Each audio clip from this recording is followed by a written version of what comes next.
This is your boy as MadSkillz coming back with a new video today. So I decided to do a mana management video for quite some time, and I've been getting a lot of questions on my stream and on YouTube about how to manage mana. So this video is for general healing community in World of Warcraft, but it will cover some of the resto druid mechanics as well. But it should be based for all the healers at the moment. So there are multiple tools in World of Warcraft to improve your mana, to gain mana, or to not use any mana while casting spells. Because mana regen is the same for everyone, no matter what gear you get, it basically means if you are 930 item level or 925, which is the maximum, it doesn't matter because you'll run out mana as quickly as the guy who just joined the raid with no gear whatsoever. So managing your mana is really important. Some classes have bigger mana problems. Resto Druids, Holy Priest, Disc Priest have a lot of mana problems, and they might need to utilize some of the tools that are available. So the list of the tools that are available: Blessing Wisdom. If you have a red paladin in your raid, make sure that maybe you can get a Blessing of Wisdom from him or her. This will actually greatly improve your mana over long periods of long fights. Things like fights like Alisand and Gul'dan, where they can last over 7 minutes. Blessing of Wisdom can regenerate a lot of mana.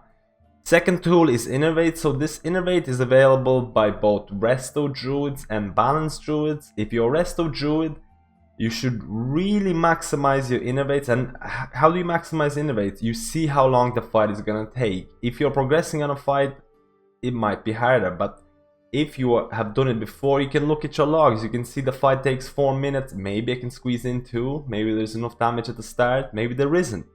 Maybe you won't run out of mana in 4 minutes if your DPS is really good. So the best way to do it is to actually see how long the fight is gonna take. Of course, Balanced Druid Innervate is better. It gives you 10% haste. Therefore, it actually increases your HPS and not only your mana regen. That's something to consider while you asking for Innervate from Boomkin. There's also Symbol of Hope from Holy Priest. This is a talent that's not really taken by Holy Priest. It's only taken in really severe situations. I remember our Holy Priest was using it for Crossus when it first came out, because mana was quite an issue because DPS was a lot lower. So in really dire situations, you can get Symbol of Hope, which is basically an Innervate that lasts 12 seconds. It does have a 6-minute cooldown, so you most likely will only get to one of these during any of the progression fights. And then, what do you have? You have your mana potions.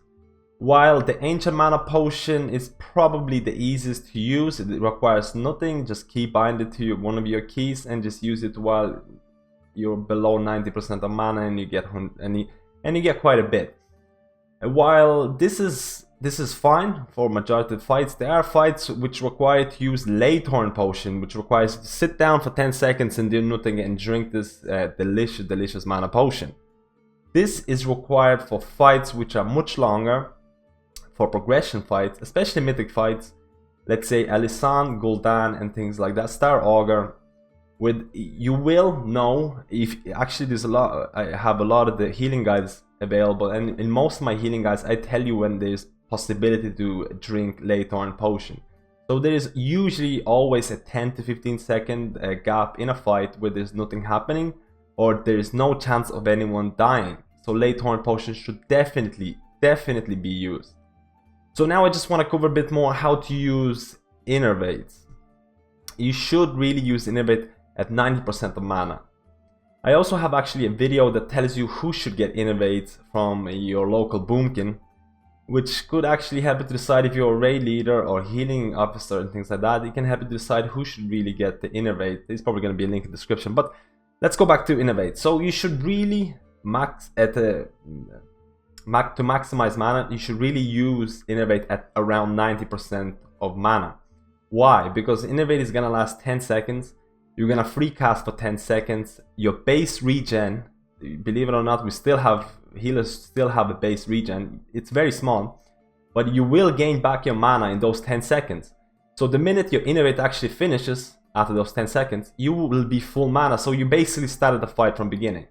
This is viable for majority of the fights in Nighthold, and you can use in bosses such as Scorpion, because Scorpion is constant damage. You can pop it in the first 10 seconds, and if you kill it, and if your DPS kills it within 4 minutes, you can actually get a second innervate.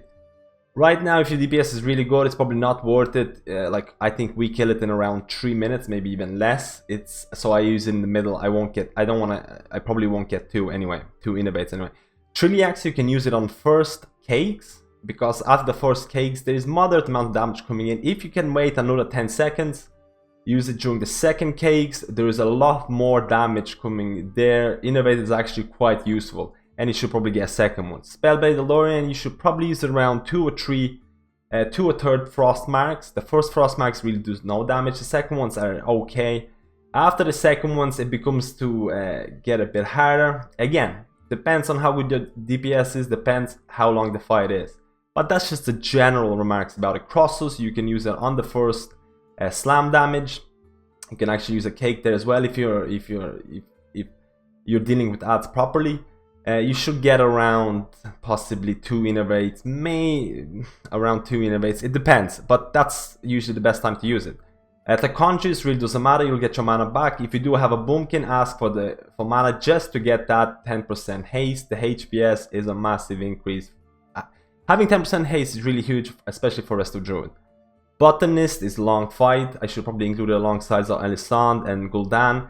I use it in the first purple puddles on the ground. I can't remember the spell name. The first purple puddle on the ground means you will be running away, moving out of the position. You can pop Innervate, and you can basically pre-hot everyone, and then wild growth after the initial burst, after the first purple puddle. That should work really fine. You should get around 3 Innervates or something like that. Star Augur really depends on which difficulty you're doing, mythic or normal or heroic. Usually on heroic I use it at the second wave of frost shards. So if you're doing heroic, there's going to be a first wave of 3 shards, and then there's going to be another wave of 6 shards. I use it around there. It can't be a mana intensive fight, but you can drink Leytorrent potion right at phase 3. And Elisande and Gul'dan. Elisande uses straight away. There's a huge amount of damage coming within 5 seconds. There's actually a lot of damage coming in within 5 seconds. You should pop your innervate right there. And the same with Gul'dan. The first time it drops the green fire, use innervate. So this has just been a little overview guide of the mana management and tools that are available. You should really prioritize these. If you're playing a class that requires a lot of mana, that uses a lot of mana, these tools are mandatory to optimize. I hope this video helped you, and I'll see you in my next video.